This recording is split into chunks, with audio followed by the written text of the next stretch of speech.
I would like to welcome to the stage the former police commissioner of the Suffolk County Police Department and the current Associate VP of Public Safety and Community Engagement right here at Hofstra University, Geraldine Hart.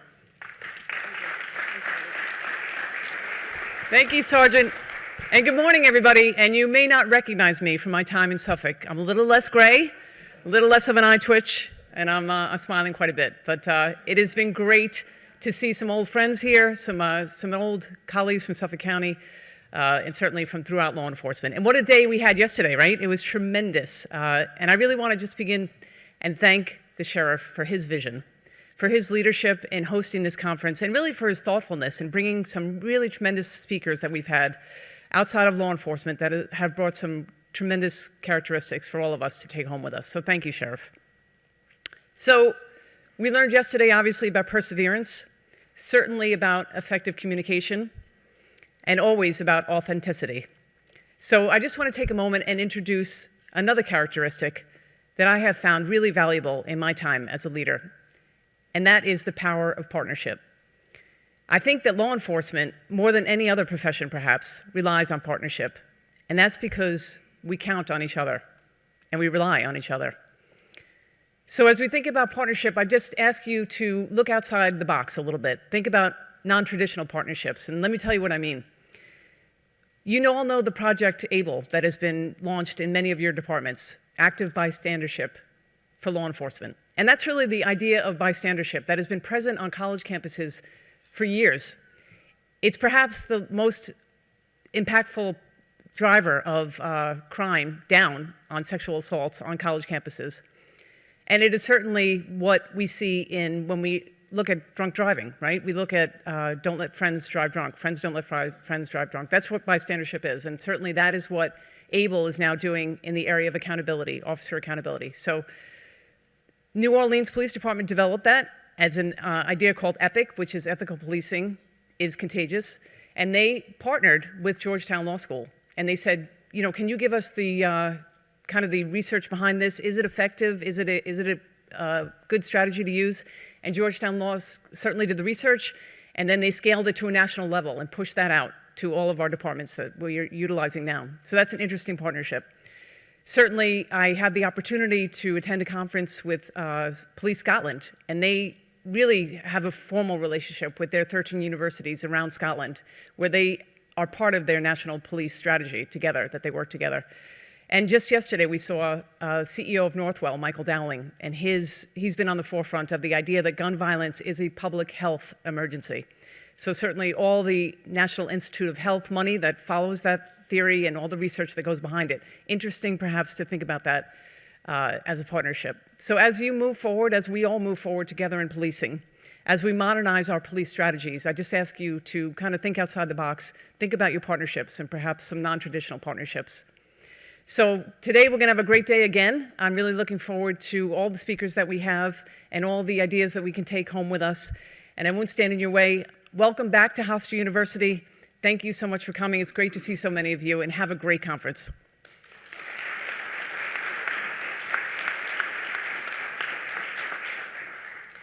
Thank you very much. Now let's welcome our first speaker of the day.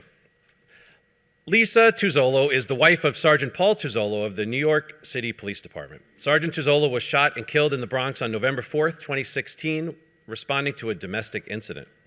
Since her husband Paul was killed in the line of duty, she recommitted herself to the new life which was thrust upon her, with a renewed focus on taking care of her children as a single mother and ensuring Paul's sacrifice for the city of New York is never forgotten.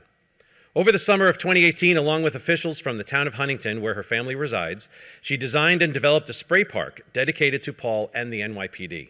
It is the first known water park in the United States dedicated to a fallen law enforcement officer.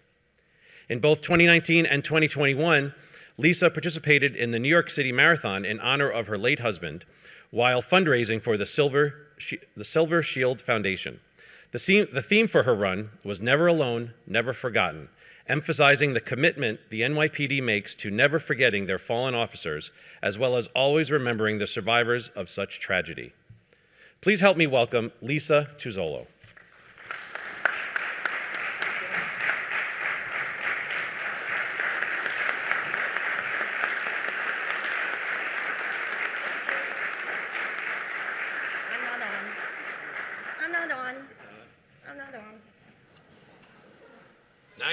All right. Good morning, everyone. All right, I hope you're awake for this. So, believe it or not, I'm a little nervous about speaking today. And normally, I think for any person that's speaking, it's natural to get a little bit jittery.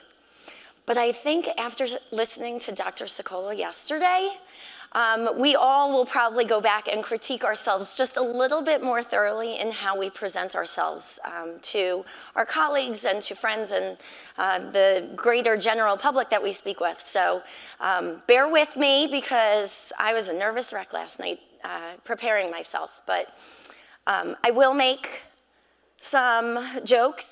They're usually not very good. So just laugh anyway, play along with me, make me feel comfortable up on stage. But what I want to do is just share with you my experience of the last really 6 years and before that. It has been quite a whirlwind, quite a tornado, and you can't help but feel every time you get a notification or you see across the news of another fallen officer or first responder like we did a few days ago with our lost sister, the FDNY lieutenant EMT, you know, your heart breaks again. And for me, it breaks every single time because you can't help but think where that family is in the process of what they're going through when we're waiting for the commissioner and the mayor of New York to do that press conference. And you know that the family is sitting in a conference room in a hospital, hunkered down with their world just shattered all over a table that they're sitting at while people speak about their loved one. And it's really just one of those triggering experiences that brings you right back to the moment where you were. And I remember eating chicken soup sitting in the hospital while they were doing the press conference. And it was sitting there, and I will tell you, I didn't really eat any of it. But, you know, when you're there for 7 hours, they kind of force food down your throat. But before we get into my experience at the hospital and what I went through and what the members of service went through assisting me, I want to bring it back to you. We're going to shift gears a little bit, so bear with me right now. I want you to think of a memorable moment in your lifetime. It could be a business acquisition, a job offer, a firstborn, just something so memorable, a big case that you broke. Think about that moment. Think about that event that was so monumental in your life that your heart wanted to just burst. Have that moment? Now, instead of the moment, I want you to think about the person that was going to be the first person that you told of that moment. So who was most important in your life at that particular time that you needed to run and tell, whether it was picking up a cell phone or maybe it was before cell phones and you had to run out into the hallway to go use a payphone, which I will tell you as a former assistant principal, kids do not know how to use. But the school does still have a working payphone in the school. But who was that person? Who was that person that you needed to speak with? Put that person's name in your pocket. Just think about them. A little bit close to the heart, and we'll come back to them. But I want you to think about your careers. I want you to think about where you were on particular days and particular moments in your career. Where were you on February 22nd of 2009? When I speak to the academy classes, they usually tell me that they weren't even born or they're in middle school and they're babies. I usually get a chuckle when I say something like that. How about on December 20th, 2014? Do you remember where you were on that day? Maybe November 4th of 2016? perhaps October 23rd of 2017. Some of those days I was working. Some of those days I was running around with my 2 little ones. I will tell you, in 2009, I was in 9th grade. But that's not why I'm here. I'm here to talk to you about my husband, Paul, NYPD Sergeant Paul Tuzzolo, who was killed in the line of duty in the confines of the 43rd Precinct in the Bronx. Paul was an amazing man. He was funny, sarcastic, like really, really, really sarcastic, with a dry sense of humor. He was a man that loved to build things with his hands. So he would build cars, he would build computers, he would redo things in our home, the cabinetry, the moldings. He was a person that loved to work with his hands. He loved to fish, he loved to boat. He loved to drive his Harley. We met on his birthday many years ago, began dating, and that first date that we went on was actually at the 73rd Street Boat Basin. And we were going to meet for a drink before he went off getting ready for his tour because he was working midnights. And he said, "Oh, I'm going to ride my bike." And I thought, oh, cool. This guy's kind of nice and he's cute. He's an athlete. He's going to ride his bicycle to our date. I was naive. I was young, I was naive, and little did I know that it was not the bicycle that he was riding to our date, but a bike, like Harley bike. So, we had a great first date and we clicked. And as I'm sure all of you can say, the rest was history. We were married in 2011. Don't judge me. We had Austin in 2012. We had Joseph in 2013. But what a wonderful marriage we had. As a boss, he was the silent boss. He was the kind of guy that let people do their job. The same way everyone wanted to be respected, the same way everyone wanted to feel like they were capable of doing their jobs, he let his team do their jobs. Paul worked and then became the domestic violence sergeant. So he had his domestic violence unit, which usually takes approximately 300 to 350 DV calls per month within just that precinct. Eventually, when the NYPD went to the NCO program, he became the sergeant for schools as well. So he was then responsible for the 53 schools within the confines of the precinct as well. So anytime a principal, assistant principal called the police and there was a responding officer, Paul would typically go as well. And for that, I'm thankful because we were yin and yang. I got the perspective of policing in schools, and he got the perspective from an administrator in schools. And we kind of shared that mutual respect of what each of our roles were in the building. You see, I was an assistant principal down at West Islip High School. I was there for 12 years, and prior to that, I lived and worked as an administrator in New Jersey, and prior to that, I was in Maryland for 5 years. I attended Towson and eventually got my master's in school administration and supervision from Johns Hopkins University. So my goal really was to be a high school principal and then ultimately an administrator in a school district, eventually becoming superintendent. But on one particular day, those dreams shattered away. Let me tell you about Paul as a dad. He was an amazing father. as I'm sure many of you are amazing parents in this room. But when you think about it, how many times do you actually speak to your loved ones about the job? Thank you for that snicker, whoever did it, because I know you're all thinking it.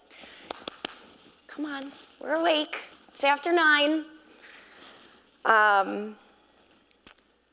When the boys were little, they were superhero monsters. They loved superheroes, whether it was DC Comics or Avengers, Marvel, you name it, they loved it. So Iron Man, Spider-Man, Hulk, and when Paul would come home from work, Paul would come in through the garage, and the garage door would roll up, and the boys would hear the garage door open, and they would run over to that garage door and come chasing him, trying to get him, and give the daddy, pick me up, and let's play. And Paul would say, can't touch Daddy yet. Daddy's got to wash the bad guys off of him.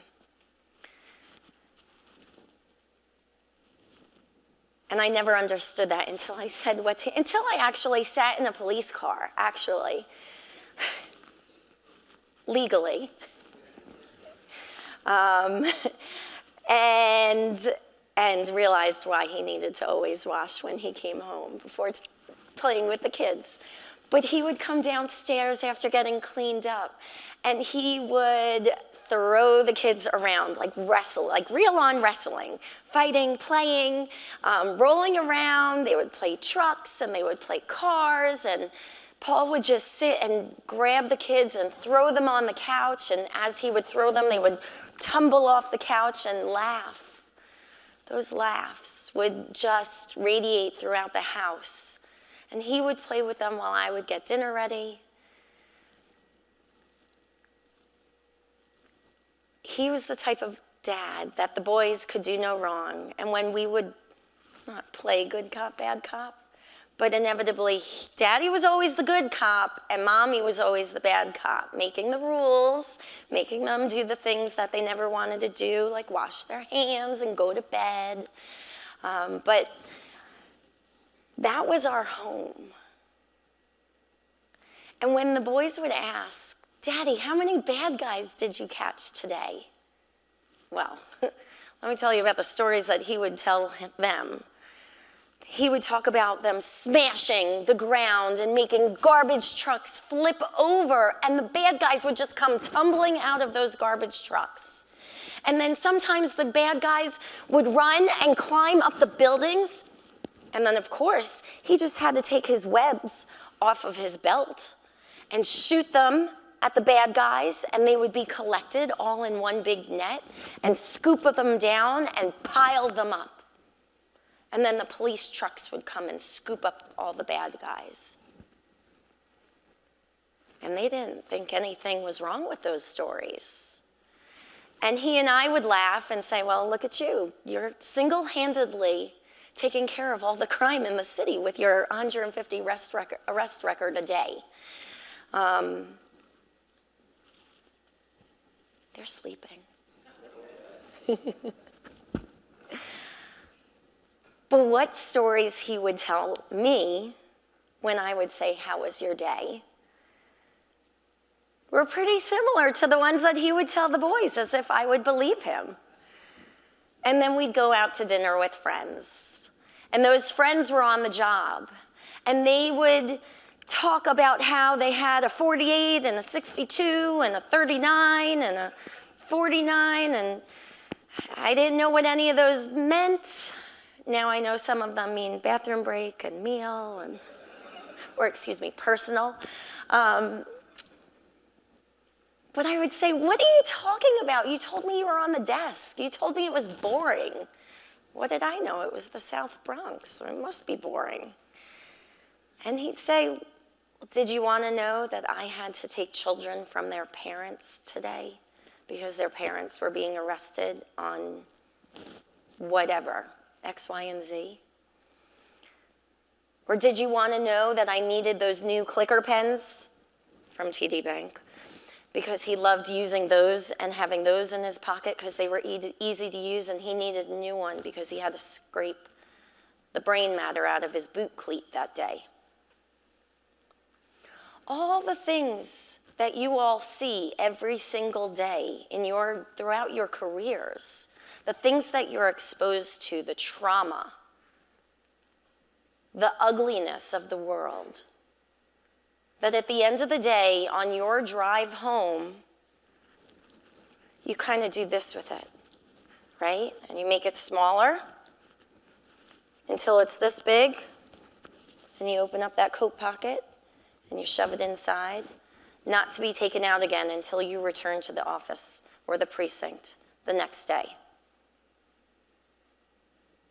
And you could deny it as much as you want, but I know you do it, because that's what Paul did. And I never really understood why he protected me so much and why he protected the boys so much until after November 4th, after the day, our last day that we were together as a family of 4.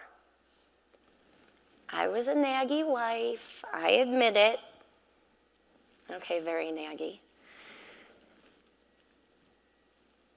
He had to leave Huntington to get to the Bronx. I left Huntington to get to West Islip. I needed to open my building. So he used to try and get on the road by 5:30, 5:45, because as we all know, and we all personally experienced today, leaving 5 minutes late or 5 minutes early makes the difference between showing up on time or showing up 45 minutes late. So he was always emphatic about leaving on time. And there was one other sergeant that would come in also for his tour who lived on 106th Street in Manhattan. So we're talking 1.2 miles. And inevitably, there was one time in their career where he got beat by Paul. No, I said that wrong. There was one time that he beat Paul in. So it just goes to show you how meticulous Paul was about leaving the house on time. Did I say that correctly? Okay. Phew. I'm telling you, Dr. Sokola really put like this fear. I thought maybe I should just come out with like music blaring and a little song and dance. She really made me think about what I wanted you to hear. So what do I want you to hear today? Do I want you to hear about the trauma that I experienced? Not necessarily, because I think you've all experienced trauma in your careers in some form or fashion. But I do think it's important that you do hear my perspective. Because through my experience, hopefully your takeaway is something that, God willing, you won't experience in your career, but maybe you will, and you can help the next person. So on November 4th, when I was being that naggy mom, I kept saying, I need your help. I need you to help. Get the kids into the car. They're 3 and 4 years old. They're 2 little kids. It's 5:30 in the morning. And here I am, yes, waking my 3 and 4-year-old up to put them in the car and buckle them in to get them down to West Islip to where their babysitter was. And so that particular day, I nagged and nagged and nagged and nagged. And Paul helped me get them in the car. And he helped me buckle them up. And he said goodbye to us. And at that time, our cars were parked next to each other in the driveway. And that's for a lunch story about how he would rebuild cars. And I didn't have a driveway for the longest time because they were filled with cars that didn't have engines. But I finally won with all of my nagging and was able to get a driveway that fit 2 cars side by side. And we did. And he helped me get the boys into the car that morning. And he got in his car and he starts to pull away. And I lay on my horn, and he, I'm sure, had a few choice words for me, and pulls back up and rolls down the window, and I say, "Come out and give us one more kiss goodbye, Daddy."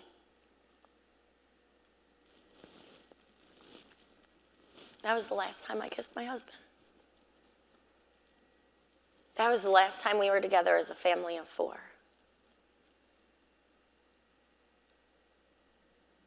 That was the last time that my husband made my kids laugh and smile.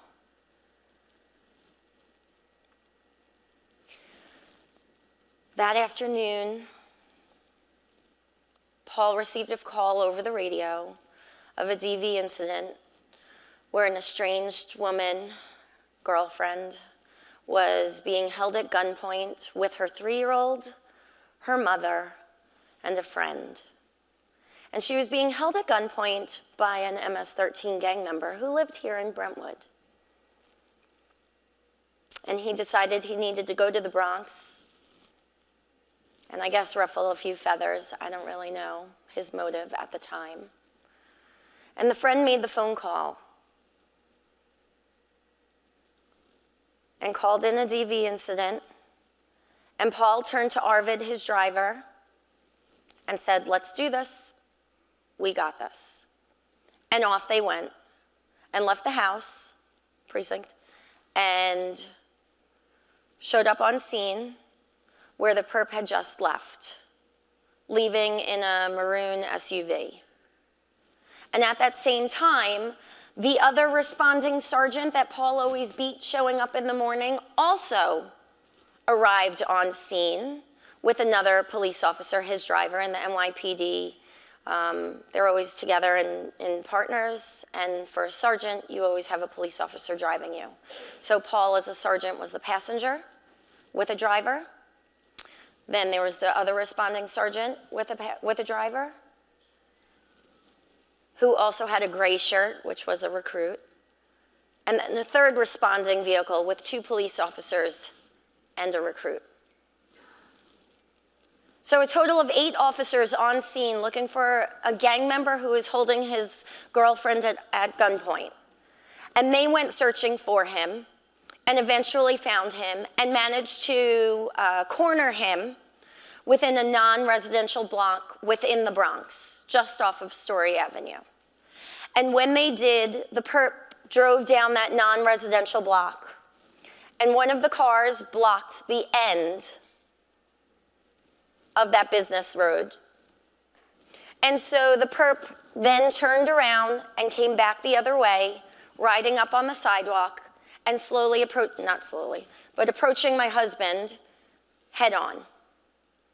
And at that point, my husband's driver swerved right and T-boned him. So my husband got out of the car that day, following all of the correct protocol and procedures, telling the perp to put his hands up, approached the vehicle, and as he approached the vehicle on the driver's side, the perp picked up a gun. My husband yelled, "Gun, gun, gun," 3 times, saving the lives of the 7 other officers on the scene before he took 2 bullets to the head and 1 to the chest.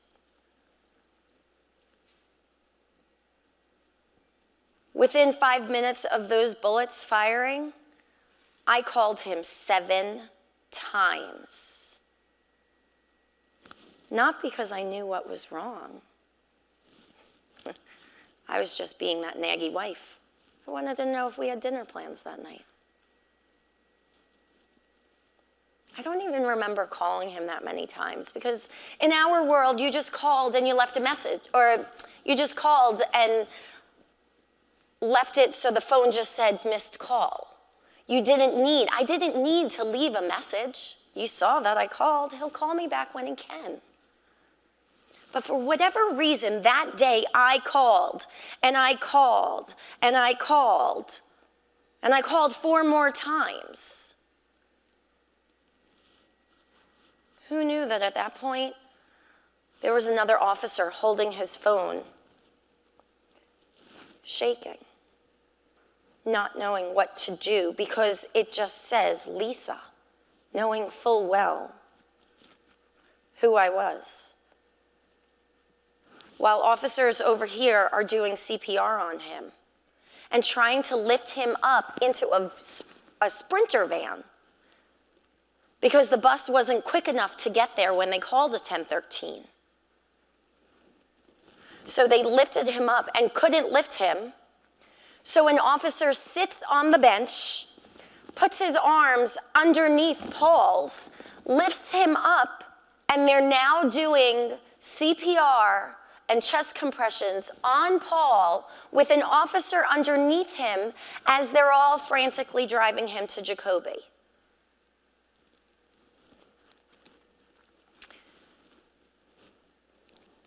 I had a friend call me that afternoon and say, Paul's been hurt.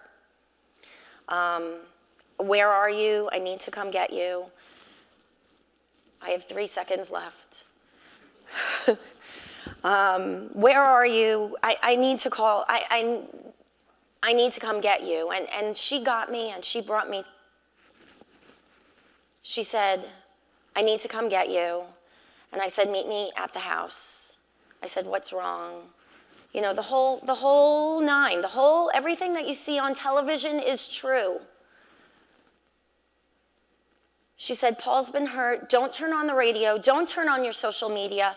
Just get home. I need to get you to the hospital. And by the time I got home,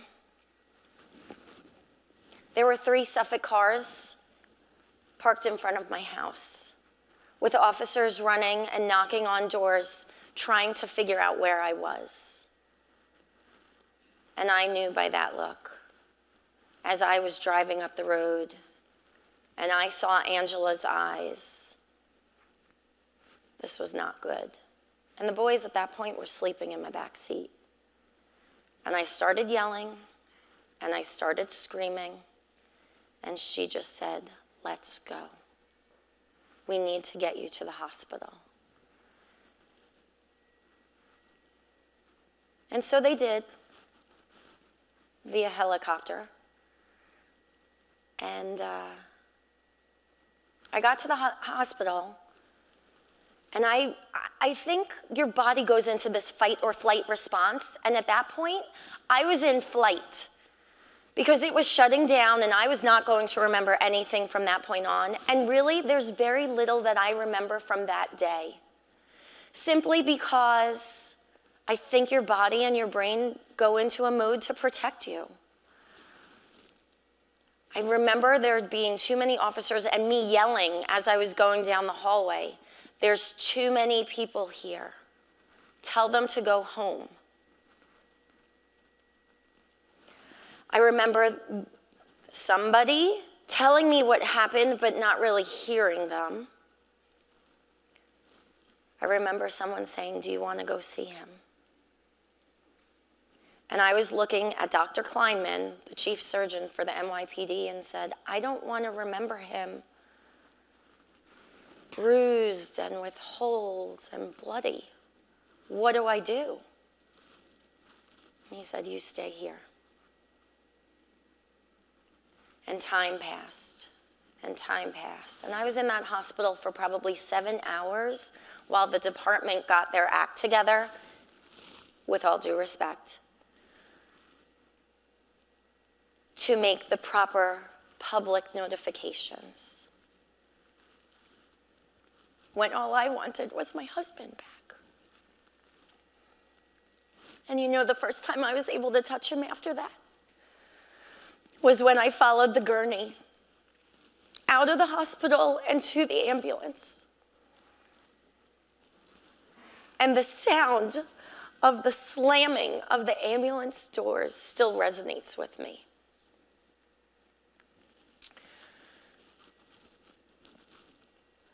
And I said, stop. And then a chief who was right by my side yelled, open the doors. And I ran into that ambulance and I screamed as everyone was at attention. And screamed and screamed.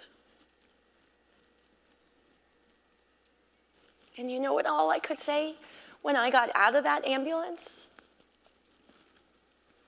was thank you. Thank you to the countless men and women that were standing there respecting my husband. That day I asked the police commissioner, who's gonna help me raise my children, and how am I gonna do this? And what do you mean he's never coming back? And he turned to me and he said, you now have a family of 35,000 aunts and uncles that will be there to help you and to support you. And unbeknownst to me, I now have 35,000 brothers and sisters that are right there that I know I can call at a moment's notice. And it's grown since then, because I now have Suffolk and Nassau and the sheriffs and all the smaller little municipalities that I know I can walk into a precinct and say, hi, I need help. And someone will be there for me. Now, if you know me, and a few of you in the audience do, you know I don't ask for help. I'm stubborn. In addition to the naggy part, I'm stubborn too. But that's okay. That's okay, because I know that there is a family around me. So for you, what can you do? Not necessarily for me, but what can you do when you leave here? Remember I said on November 16th, 2016, November 14th, 2016, those dates that I referred to? That's Paul's anniversary. February 22nd, 2009, that's Glenn Ciano's anniversary. October 23rd, 2017, Artie Lopez. And I had Steve Lowry's date memorized, and my sincerest apologies because it has completely slipped out of my mind, but Suffolk Sheriff. So where were you on all those days? Do you remember where you were when you got the notifications on those days? What can you do on those days? Or the other days, not on those anniversaries? Reach out to those line of duties. Connect with them. Let them know that they're not forgotten. Why? Because tomorrow's never promised. We got one life, and there's no excuses for not being the exemplary leader that you are. When I go and when I speak to the academy classes, and I start off a little bit differently, a lot differently, but I give them those dates, and I explain at the end, why do I throw out those dates? What do those dates mean? And I say, when you graduate next week and you are assigned to those precincts, go look on the wall. You study those names and remember those names, because that is the history that is up to you to carry on. You know, we always say never forget. But if you don't know to begin with, especially our young officers, how can we hold them accountable where they will never forget? So it's up to you to do the teaching. It is up to you to teach them to remember. But I'm going to sidebar a little bit. It's also up to you to remember those that are still living. Because why are we here? We're here to better ourselves. We're here to better our departments. And we're here to support one another. So don't forget the officers that were friends with those that have parted us. Don't forget the officers that were on scene and that experienced the trauma themselves. And that's a whole nother hour-long presentation that I can give you on trauma, trauma in the workplace, trauma in law enforcement, and what we should be doing to make sure that mental aspect is supported for our departments. But if you're interested in that, just come reach out to me throughout the day. But I will tell you, thank you. Thank you for supporting my family, my boys. They're avid ice hockey players. I do know that the Suffolk and Sheriff's ice hockey captains are in the room right now. So please make sure you find me, because I have two little maniac ice hockey players now that I am a crazy hockey mom, and I live in ice rinks. So please connect with me. But for all of you, just know that I have taught my children, no matter how bad of a hand of cards we're dealt, we pick up and we keep going. No matter the experiences that you go through, pick yourselves up and keep going, and make sure those that you are in charge of pick themselves up and keep going. Again, tomorrow is never promised. So I asked you to think of that one person that you would call for that exciting moment. That one person that means so much to you that they have to be the first person that you give them news. Your assignment when we take a break is to text them or call them and just say thank you. I love you. Thanks for being a part of my life. Why? Not because you have news to share, but because you don't have news to share. And why waste the opportunity to give a person a little bit of love? Do it because I can't do it for Paul. Thank you for your time. Enjoy the rest of your day, and I apologize for going over.